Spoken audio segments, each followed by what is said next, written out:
Welcome to Oasis TV, I'm Paul Myliotis.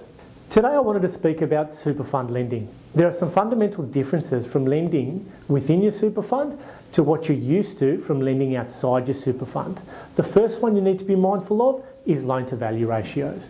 Outside your super fund, so if you're purchasing in your own name, you can gear up to 97% of your purchase price. So gearing is quite aggressive outside your super fund. That's for residential properties. For commercial properties, you can gear up to 80% of the purchase price, which is also quite aggressive.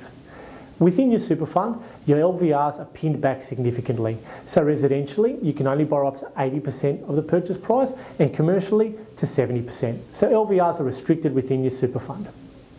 Second of all, fees, charges and interest rates.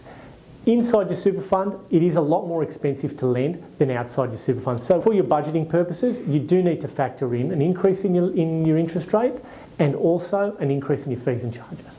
Third of all, when you're purchasing within your super fund, it is imperative that you've got the right entity on the contract prior to you purchasing.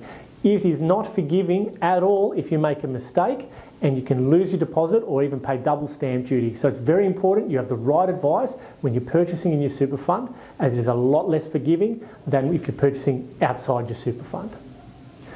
The fourth point, which is very important, is the mechanics of drawing out equity if you wanted to buy another property. Outside your super fund, it's very easy to use a property that you have, if you've paid it down or there's an increase in equity, to use the equity within that property to purchase another one. Not so within your super fund. Once you've paid down your loan within your super fund, you have no ability to use the equity to purchase another property. So your lending product is very important. There are options within a super fund lending environment to have an offset account, which may or may not suit your needs. Very important to have the right advice when you're purchasing within your super fund. The other thing you need to be mindful of, there are a lot of spruikers out there selling super fund properties or selling properties for super funds. So just be mindful. I'm not saying that these spruikers are doing the wrong thing, but you just be mindful that they may be receiving kickbacks and just to be informed. So when you are purchasing a property for your super fund, just be informed of where you're buying and make sure it's the right investment for you. In summary, there are a few things you need to review when you're doing super fund lending.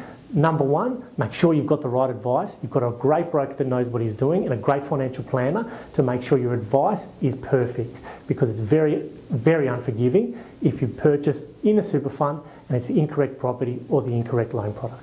That's it from me from Oasis TV, and I'll see you next week.